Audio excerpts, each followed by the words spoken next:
Daria, I just thought I would review the events of Tuesday in Switzerland.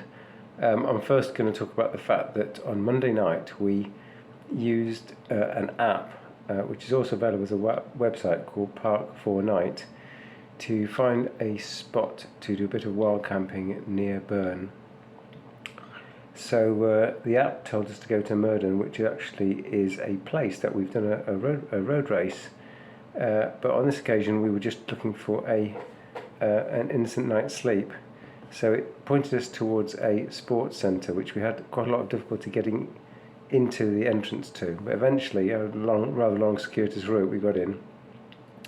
And indeed, there was one other motorhome there.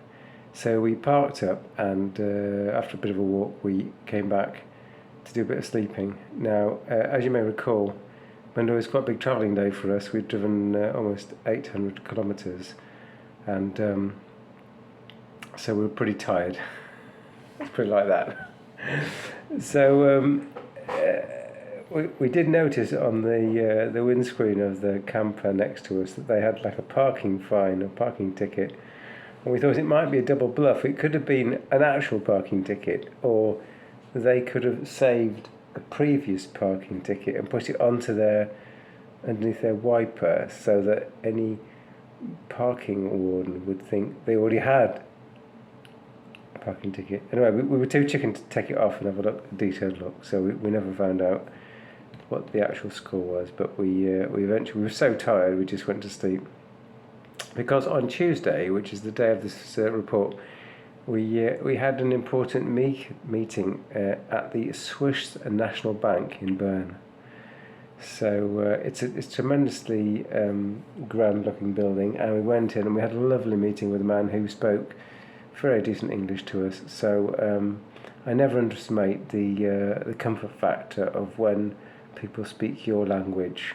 So we weren't speaking his language, which would have been Swiss German. He was speaking our language, which is English. So thanks very much, Mr. Swiss National Bank. You were very efficient. You did everything that we wanted, and we came out early on Tuesday morning, very pleased with ourselves. We had a plan to go swimming, which we'll talk about in a second, but first we had about an hour to wander around. So we did have a little wander around the market and environment of Berne, and it was very luxurious and actually quite empty. I thought it might be just because it was quite early in the morning, but anyway, it's quite empty. We bumped into some 8 franc per kilo sweet potatoes, and we realised, we really have arrived in Switzerland. So the next thing we wanted to do was to go swimming in the Aare. I hope I pronounced that half correct. And that's the river that runs through Berne. Now, we've been tipped off by a friend that although we lived in Switzerland for such a long time, we've never did that. So what you can do is you can basically coast down the river. So it's, if you had like an old, stereotypically like an old car tyre, or in our case an Orca swim buoy, that's what we did. So we went to the local swimming sort of outside swimming pool area, which unbelievably is free in Berne, Switzerland. Can you believe it? It's not even free in Lausanne.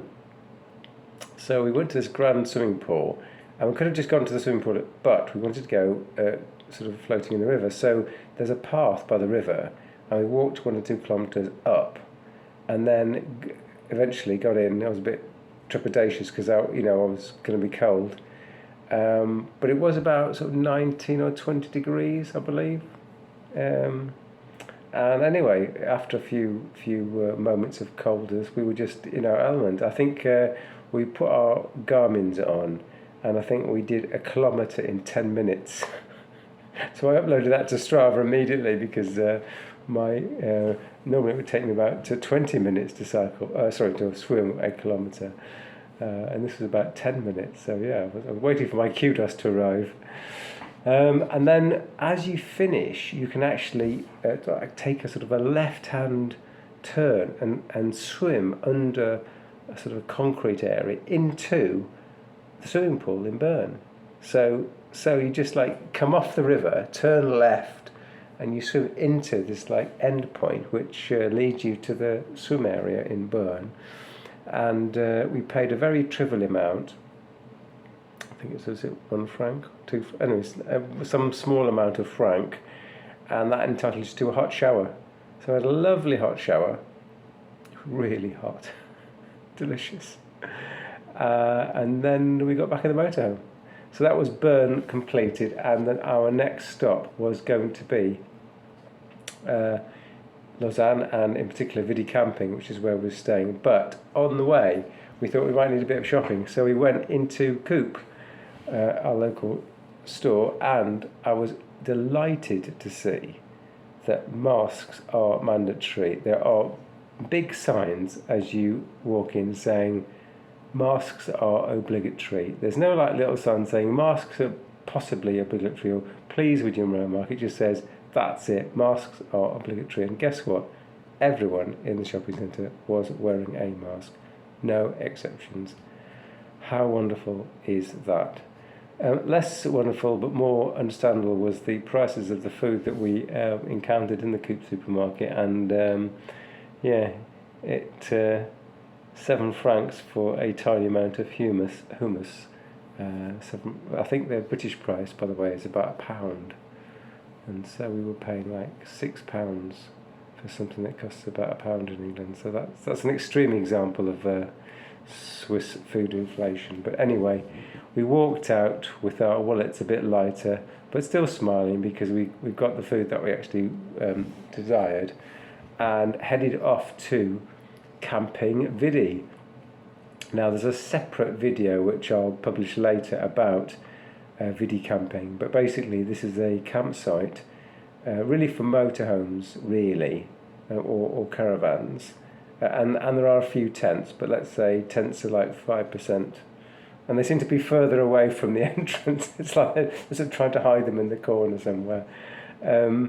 So we trundled in there in our motorhome. Now we tried to book it online earlier, but you can't exactly book it online. You can send them an email and they'll send you back a yes, we've got a booking, or etc. So yeah, we did book there earlier. So we just trundled up, and you don't have to. They trust you, so you don't have to pay till the end. But I explained what the prices were, and they were as advertised. It's kind of split into lots of little different prices, but the headline price is about 45 francs a day. But you do get, trying to sell it to everyone, you do get things included like the Swiss bins in Lausanne need your refuse bin, not recycling, needs to be a special bin that costs money. And you go into a shop that costs 20 francs for a roll, but they charge you 2 francs a day for 1 or more bags. So, they've sort of thought of everything. There's an electricity charge, there's a charge for the bags. They give you a free ticket to do Lausanne transport if you don't have any other means. And you pay so much for each other and per person, and you pay so much for your vehicle. So it might sound a little steep, but 45 francs isn't bad, we thought. So we parked up, and then it was time to go and do our first cycle, because we coordinated to see some friends on that first day, and we needed to go and see Patrick and Lydia, who are in Penthaz. Now, another strange coincidence is that we also know some other good friends there, and whilst they weren't all in, we did actually go and see, before seeing Patrick and Lydia, who had recently moved there. And you may recall we did some dog and cat sitting for them a few years ago at Christmas time. So we were dead keen to see Patrick and Lydia, but we had a bit of time saved up, so we went to go and see another friend who lives literally about 500 metres away. So it's all, crazily close. So yeah, we had a fantastic time. They made a special effort to cook us a vegan dinner, and it was really tasty. We cycled back in the dark, but very safely because the roads were so smooth and deliciously safe. So yeah, it was our first day. Firstly, we got to the bank. We were still tired from the previous day's sort of marathon driving session, but we managed to fit in a swim and in fact 2 cycles. So yeah, all is well. It's the end of Tuesday and it is definitely sleepy time for bed.